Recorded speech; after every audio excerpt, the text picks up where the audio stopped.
So this right here is going to be a very controversial video, man, and I don't want it to seem like I'm taking sides in this video, even though it may come across as that, because as you guys have seen in the media over the past 2 days, Suge Knight is not going to testify. He's not going to give up any information. He's not going to let anybody know who actually shot Pac, and he's keeping his mouth shut completely. Not saying a word. He's saying they got the wrong guy with Keith D, and the shooter, he's not going to say who that was. Now, this is complicated by the fact that he and Keith D are the only two people that were in that whole situation that are still alive. So the accusation can be brought against him. Okay, people are looking for justice for Pac. People are looking to, solve the case. And if the shooter wasn't Keith D, then everybody else in the situation is dead now. So that means the shooter's dead. So why not snitch on a dead guy? That's not snitching. You can't lock up a dead guy, right? Guys, no snitching means no snitching, period. And anybody who knows, anybody who listened to Pac's music, that was the theme that kind of ran through it. You know what I'm saying? Like, you don't cooperate. And, I've heard various things from the police in interviews that they gave about, things that Pac had said to them. I take some of that with a grain of salt. I mean, I'm not saying that they're lying, but that stuff I don't necessarily, believe is fact. But still, if you listen to Pac's music, man, and if you just listen to his interviews and things like that, for the kids who are, just growing up, after Pac died, I would have to kind of put you back in the context of the 90s when all this was going on, because this was kind of a different era as far as police community relations. I mean, a lot of that is still going on to this day, but back then it was even more. This was only about 20, 30 years after the civil rights movement, and there was a lot of conversations going on, revolving around what progress has there been due to that. Okay, as far as the black community, okay, we got the ability to go to the same schools, use the same bathrooms and all that stuff, but has this actually gotten us any progress? And maybe we need to, take a different approach. Or there were various movements coming out, what I'm saying, as far as trying to uplift the black community and get them true equality. Because one thing that the Panthers, which is where Pac, was coming from as far as his family, were saying was that racial equality is tied to economic equality. And I agree with that. That's correct. Mostly, there's other factors too, but that's a big part of it, probably the biggest part of it. So, if you listen to his interviews, he was saying we need to gain economic equality. And he was saying that in order to gain economic equality, we're going to need help. We're going to need the whites that have money to pay us and help us catch up financially. The police, though, at that particular time, there was a lot of stuff going on. You guys may not remember this, but, the Rodney King riots. There was a lot of corruption in the LAPD, especially, which is, Pac was coming from the West Coast. So there was a lot of scandals and a lot of corruption coming from the LAPD. A lot of dirty stuff going on out there. On top of that, you had, the government that had just, in the previous decade had been putting crack into the black communities out there in LA. So there was zero trust, okay, as far as law enforcement and really a lot of communities. I would say even amongst a lot of whites too, but especially among blacks, there was no trust as far as law enforcement. So Pac, in a lot of his interviews, in some interviews, he was even insinuating treating the cops as a straight up enemy. For Suge to be held accountable for not cooperating with the police, well, what did Pac say? Was he preaching, to his guys to cooperate with the police? So Suge is in a difficult spot, because it's okay, he's getting hated on if he does, and he's getting hated on if he doesn't. What is he supposed to do? What third option is there for him? You guys let me know what you think in the comment section, man. But right now, he's doing exactly what Pac said to do. You know what I'm saying? Even if there's no consequence, no concrete consequence for anybody.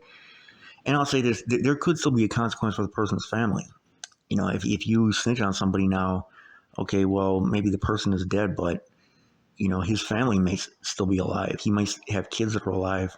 So, there could be a huge repercussion for them, not to mention his reputation, his name, and everything. And people are going to jump to their own conclusions. There's already been tons of conspiracy theories out there about who killed Pac and who was involved in this and that. And if he comes out and says something, first of all, people may not even believe it.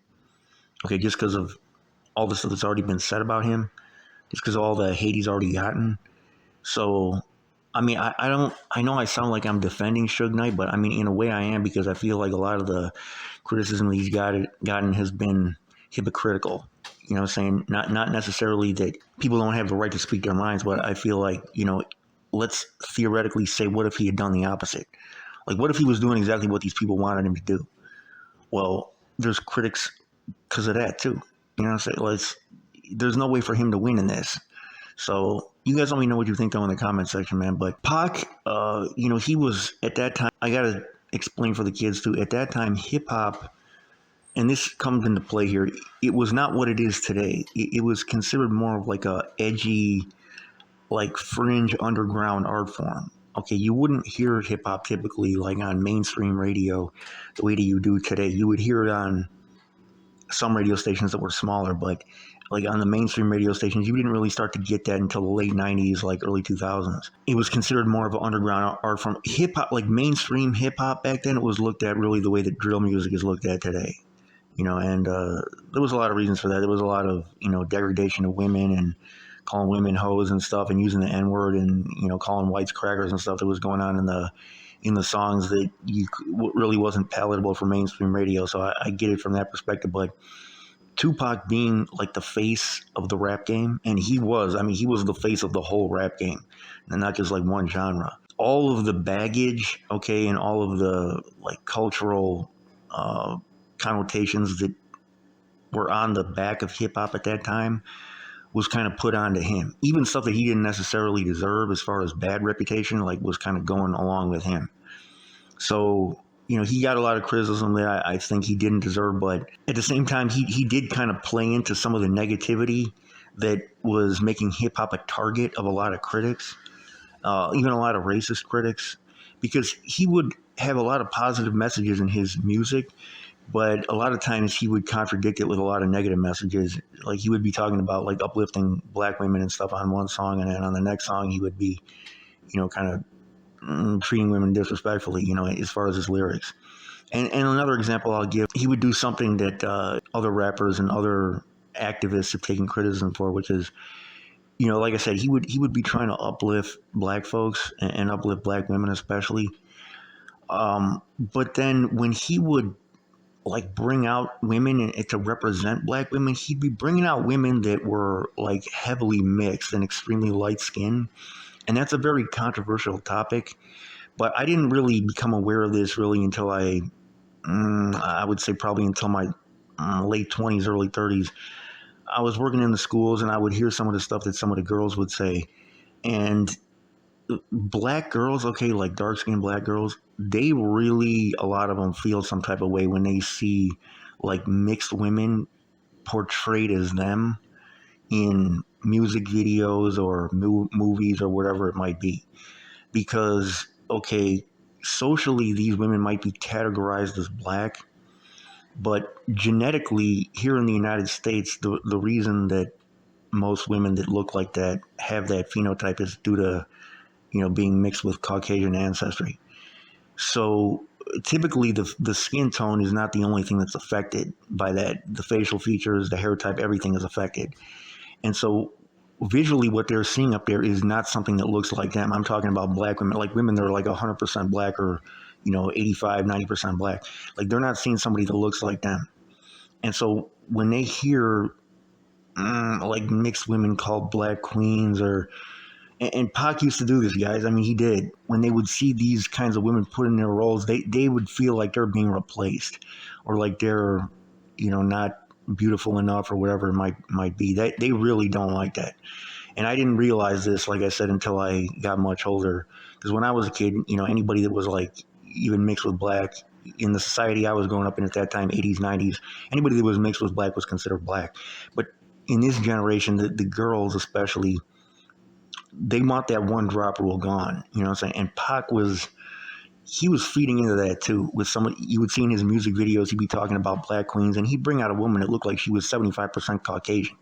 You know what I'm saying? So that some of his messages were kind of contradictory, man. I mean, and nobody's perfect. So I mean, I don't want to sound like I'm hating on him, but that's just one example. The example with the police is another one. In this day and age, I don't know what he would say about law enforcement, community relations, because, there's an understanding now that there's some type of policing that's needed. I don't know if he would be with that movement that wants to abolish all the police. I don't know if he would be with that. I don't know. Um, I know some of the BLM movement wants to just abolish the police force, period. But a lot of activists, at least here in Chicago, don't want that because, the streets are foul too. So it is what it is. But Suge is doing what Pac taught, man. He is. So a lot of the criticism against him, I feel, is unwarranted. But you guys let me know what you think, though, in the comment section, man. This is a very emotionally difficult, controversial topic to talk about. Rest in peace to Pac. And, you know, whatever happens in the courts is not going to bring him back. That's the bottom line. So, yeah, you guys let me know what you think, though, man. It's your boy, Chicago News. I'm out.